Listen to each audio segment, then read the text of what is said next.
اچھا، یہ واقعہ ایسا ہے کہ جو بظاہر سچی حکایت ہے کہ جس سے ایک پورا ضرب المثل کا سلسلہ، میں آپ کو بتا رہا ہوں قبر میں کیا معاملہ ہے.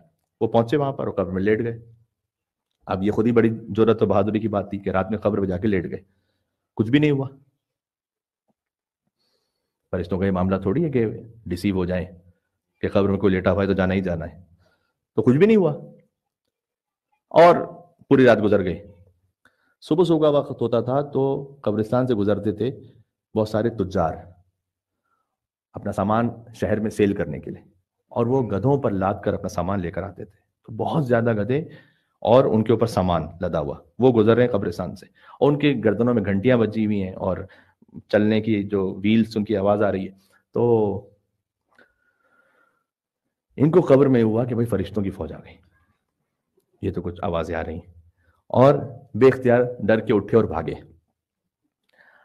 جیسے یہ قبر سے اٹھ کے بھاگے تو جو تاجر تھا اس نے دیکھا کہ وہ مردہ زندہ ہو کے بھاگ رہا قبر سے.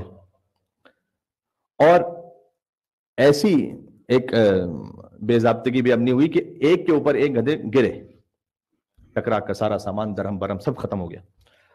تو جو اچھا یہ آگے بھاگ رہے ہیں، تو وہ جو تاجر تھا وہ اس کو پتہ چلا کہ نہیں اچھا یہ معاملہ کچھ، وہ پکڑنے کے لیے بھاگا، اس لیے سارا سامان تباہ و برباد ہو گیا. اور اس نے خوب پکڑ کے ان کی پٹائی کی، اور یہ بہت ہی بری حالت میں گھر پہنچے واپس. بیوی نے دیکھ کر کہا کہ منکر نکیر آئے، اس کا مطلب آپ کی حالت سے لگ رہا ہے ایسا دیکھ کے، ایسا لگ رہا ہے کہ بالکل منکر نکیر تو آئے ہیں کیونکہ آپ بالکل پٹ کے آ رہے ہیں اور انہوں نے بڑی بری حالت کی آپ کی. تو بتائیے کہ کیا ہوا؟ تو انہوں نے کہا کہ نہیں، میں نے سیکھا یہ ہے قبر کے معاملے کے لیے، میں نے سیکھا یہ، یہاں سے ضرب المثل بنی کہ اگر قاطر کثیر آرام نہ دی کسی بھی تو کاری ندارت.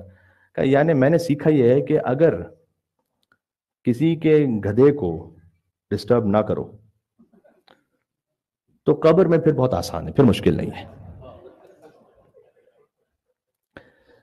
یعنی یہ کہ کسی کی زندگی میں کوئی مشکل نہ کریٹ کرو تو پھر قبر میں آسانی ہے. کسی کی زندگی میں اپنے کسی کام سے، اپنے کسی قول سے اگر کچھ ایسا کرو گے کہ اس کی زندگی اذیت میں آ جائے پھر قبر میں مشکل ہے.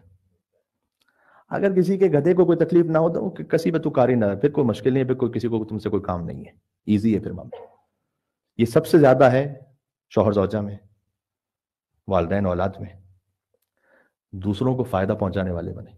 وَأَمَّا مَا يَنْفَعُ النَّاسَ فَيَمْكُثُ فِي الْأَرْضِ. اللہ تعالیٰ نے قرآن میں کہا ہے جو انسانوں کو فائدہ پہنچائے گا وہ زمین میں باقی رہ جائے گا.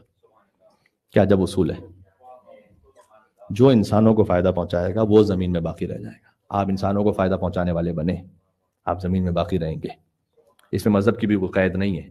نیوٹن نے انسانوں کو فائدہ پہنچایا، زمین میں باقی ہے. آئنسٹائن نے انسانوں کو فائدہ پہنچایا، زمین میں باقی ہے. جو انسانوں کو فائدہ پہنچائے گا وہ زمین پہ باقی رہ جائے گا.